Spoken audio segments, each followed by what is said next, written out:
I wonder what redemption looks like for you. Redemption is a lovely word that appears in the Bible. It's a word that means being restored, being put back together. I wonder what it looks like for you.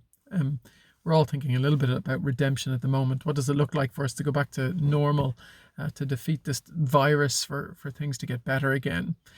It seems Conor McGregor has weighed in a little bit on what we should be doing, a little bit critical of. He's been a bit critical of the government and the authorities and things. And I wonder who you pick.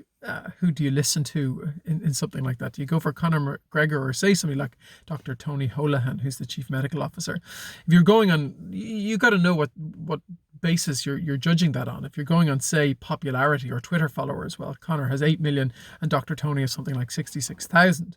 Or if you're going on wealth, well, I'm sure Conor is way wealthier than Dr. Tony. Maybe you think physical strength is the thing we'll judge this on. We'll put them both in a ring. Well, I don't fancy Tony's chances in that. He gets smushed like a banana if he was in a ring with Conor. Now, of course, you see, you got to know what the battle is about. The way to the redemption in this is going to be some expertise in medical knowledge. You want somebody who's got experience in that area, so you go with Dr. Tony. What is it for us to be redeemed? And that's what Matthew chapter 21 is about. And it's leading to Jesus heading to Jerusalem, where he's going to be crucified and where he's going to rise from the dead, according to the Bible. And he's going to go there. And that's what Christians celebrate at Easter. But last Sunday, we're thinking about Palm Sunday, which remembers something that happened in the days before Jesus went to Jerusalem, where Jesus was going to enter Jerusalem, knowing that the religious authorities were after him and were trying to kill him. And he says he's going to go on a donkey, and he asks his disciples to get a donkey, and he gets on a donkey. And it's this weird scene where this person who's going to be recognized as a king is riding an animal that was for peasants. And you're thinking, why does he do this? And really what it's about is us being able to recognize where our redemption is going to come from. You see, the people, a lot of the religious people, were expecting this mad, violent leader, this king who was going to smash the enemies, the Romans, and all of those other enemies that they had. But what Jesus was pointing out was that actually our enemy is something completely different. If we're going to be redeemed, we have to know what the problem is. And what he had said earlier was that those who are healthy don't need a doctor, but the sick. And he'd said of himself, the righteous I haven't come for the righteous, but I've come for sinners.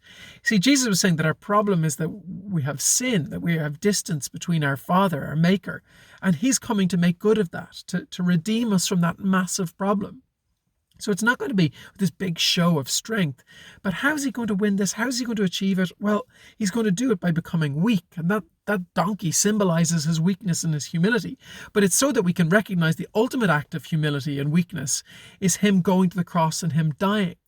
And although it looks like weakness to us, it's incredible strength. It's the thing that allows for our sin to be taken away. Why? Because Jesus said of himself just before he came into Jerusalem that he's going to come not to be served, but to serve, to give his life as a ransom for many. You see, only Jesus can pay the ransom. Only the man whose God's life is worth the debt that our sin causes. Only he can give this ransom and pay this ransom. How do we enter into this? Well, we get a clue from Palm Sunday. That in this humility that Jesus takes on, he gets on this donkey and he shows himself to be humble. We learn something from that ourselves too. That the way to receive this, to come into this kingdom, is not in our strength, not how religious we are or how holy we are, but actually humbling ourselves and saying we have need. We can't do this ourselves. In these times where all of us have been humbled and all of us are looking for redemption, look to the King who rode in a donkey.